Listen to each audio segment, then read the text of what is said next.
آپ کا پورا نام الیاس شرف الدین؟ اچھا، نام تو جانتا ہوں اور بہت کچھ پڑھتا ہوں، آپ کو الحمدللہ سنتا ہوں۔ اللہ تعالیٰ آپ کو اپنی حفاظت میں رکھ کر کے اور حکمت اور موعظۃ حسنہ سے جو آپ اپنا خطاب کر رہے ہیں اس میں مزید آپ کو اور توفیق دے، آمین۔ میں ہمارے دوست الیاس شرف الدین صاحب سے ابھی ملاقات ہوئی، بڑی خوشی ہوئی۔ میں ان کو ٹی وی چینلز پہ دیکھتا رہا ہوں، ہمیشہ دیکھتا ہوں۔ اللہ تعالیٰ آپ کو قوت عطا فرمائے، آپ کے بیان میں زور عطا فرمائے۔ ماشاء اللہ ہمارے بھائی، اللہ تعالیٰ شفا عطا فرمائے، ہر دم سرگرم رہتے ہیں دینی کام اور صحیح قرآن و سنت کی دعوت پیش کرنے کے لیے، بہت اچھا جذبہ ہے۔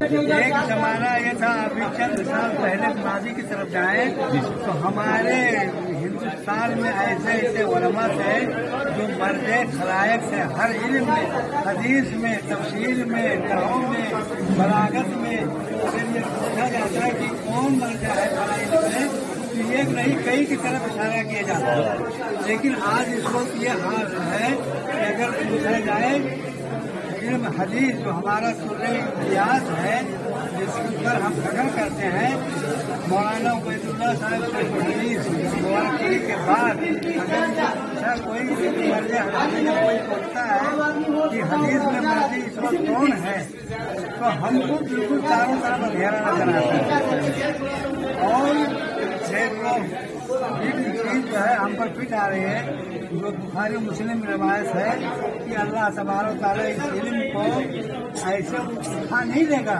بلکہ علماء کو اٹھا کر کے اس علم کو ایسا اٹھا دے گا۔ وہ وقت آ رہا ہے، اس لیے ہماری طلبا سے اپنے یہاں میں بھی الحمدللہ اللہ کا شکر ہے کہ ایک ادارہ قائم کیا ہوں اور وہاں لوگوں نے بہت شکایت کی کہ بس جیسے ہوتا ہے نا کہ ہمارے کو، میں نے کہا میں یہ نہیں کروں گا، میرا مقصد یہ ہے کہ ہمارے اندر جو خلا پیدا ہو گیا ہے، اچھے علماء نہیں مل رہے ہیں، جو علماء نہیں ہے، علم نہیں ہے تو عمل کہاں سے آئے گا، اور جب عمل نہیں ہوگا تو لوگوں کو دعوت کیا دیں گے۔ جیسے ابھی اسپیچ میں الیاس بھائی کہہ رہے تھے کہ کتابی دنیا سے ٹیکنالوجی میں آنے کی ضرورت ہے، ہاں، کیونکہ کتاب آج 1% پڑھتے ہیں تو 99% جو ہے نا موبائل کی دنیا اور ویب سائٹ کی دنیا میں ہے، تو علماء کا جو پلیٹ فارم بنا رہے ہیں، اللہ سے دعا ہے کہ انشاءاللہ وہ بہت ہی کامیاب رہے گا اور مدینے میں ماشاءاللہ علماء کے میری یہ ہے کہ دیکھیں اسلام جو ہے علم اور دعوت سے زیادہ عمل سے پھیلا، اللہ اکبر، تو اس لیے علماء کو باعمل ہونا چاہیے، اپنے حسن کے اخلاق اور حسن عمل سے لوگوں کو دعوت دینی چاہیے۔ لوگ جو ہے لوگوں کے عمل کو دیکھ کر کے وہ دعوت کو تبلیغ اس میں نہیں کرتے، وہ اپنے عملی کردار سے لوگوں کو اسلام کی طرف مائل کرتے تھے۔ اس لیے علماء کو ضرورت ہے کہ پہلے وہ جو سیکھیں اس پر عمل کریں۔ اس لیے کہتا ہے کہ علم کے محفوظ رکھنے کے 4 ذرائع ہیں۔ پہلے کیا ہے؟ حسن الالقاء، حسن استماع، غور سے سننا، کان اصغاء کی غور سے بات سننا، اور تیسرے کیا ہے؟ سننے کے بعد جو ہے خاموش رہنا۔ پہلے یہ ہے کہ استاد کے پاس گئے تو خاموش رہیں، پھر اس کے بعد اس کی بات کو غور سے سنیں، پھر جو سنیں اس کو یاد کریں، اور یاد کرنے کے بعد جو ہے دوسروں تک پہنچائیں، اور اس سے زیادہ عملیہ ہے کہ اس پر عمل کریں۔ 5واں آخری چیز ہے۔ میں یہ کہوں گا کہ اللہ مرجع علماء پھر سے کھڑا کر دے، آپ لوگ کھڑے رہیں گے تو اچھا رہیں گا، نہیں تو ہمارے کو عالم سمجھ رہے لوگ ہیں وہاں پر پرابلم یہ ہو جاتا تو سمجھ رہے نا پلیز۔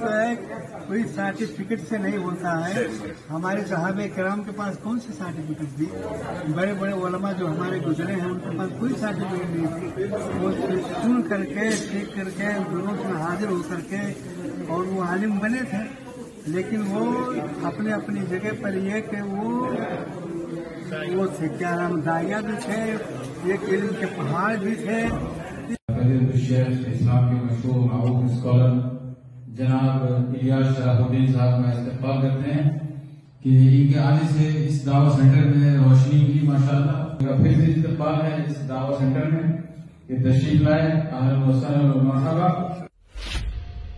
ایک مشہور مبلغ داعی اسلام وقت کے تقاضوں کے مطابق کیونکہ اللہ نے ہر ایک انسان میں اپنی اپنی کوالٹی رکھی ہے، ہر ایک، اور ہر ایک کی ضرورت ہمیں، جو اس وقت ہمارے محترم مکرم مہمان اس وقت جو میڈیا پہ اور چینلز جو سیٹلائٹ چینلز ہیں دوسری جگہوں پہ بڑا حکیمانہ اسلام کی ریپرزنٹیشن اس کو پیش کر رہے ہیں، اللہ نے وہ ان کے نام دیا.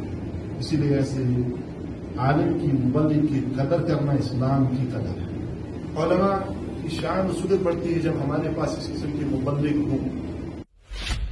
تو ہمیں جب معلوم ہوا کہ الیاس شرف الدین صاحب تو خاص طور پہ میڈیا کے اوپر اسلام اور مسلمانوں کا دفاع بڑے دھڑلے کے ساتھ کرتے ہیں اور بڑے جرأت کے ساتھ مسلمانوں کا اور اسلام کا دفاع کرتے ہیں، تو ہمارے لیے یہ اعزاز کی بات ہے کہ آج انہوں نے ہماری مجلس کو رونق بخشی ہے. اور ہمارے درمیان موجود ہیں مشہور و معروف شخصیت جو الیکٹرانک میڈیا جس کا تعلق ہے یا پرنٹ میڈیا سے جس کا تعلق ہے وہ جانتے ہیں. اللہ آپ کی شخصیت، آپ ہندوستان کے شہر حیدرآباد سے آپ کا تعلق، علمی خانمانے سے آپ کا تعلق، آپ کے بھائیوں میں بچوں میں علماء اکرام موجود ہیں. آپ ہی نہیں بلکہ آپ کا پورا پریوار اور آپ کا گھرانہ الحمدللہ دینی خدمات کے لیے وقف ہے، اور اسی خدمات کی ایک کڑی، انوکھی کڑی آپ نے شروع کی ہے وہ الیکٹرانک میڈیا میں قدم رکھ کر، کیونکہ مختلف طریقے سے مختلف انداز سے الحمدللہ مختلف تنظیمیں کام کر رہی ہیں، لیکن آپ شخصیت جو آج ہمارے درمیان موجود ہیں جن کے تجربات سے ہم آج فائدہ اٹھانا چاہتے ہیں. شیخ صاحب کا خطاب آپ کو سنا، اللہ رب العزت خیر عطا فرمائے. ان کے لیے دل سے دعا نکلتی ہے کہ کہاں سے چلے کہاں پہنچے. یہ مرکز جو ہے خاص طور پر بڑا اسپیشل اور سینسیٹیو جگہ ہے. یہاں تک بھی شیخ صاحب کا شکریہ ہے. اس کا مطلب یہ ہے کہ اللہ رب العزت ان کے ذریعے دنیا کے کونے کونے میں اسلام کی آواز پہنچائے گا اور اللہ تعالیٰ پہنچائے گا.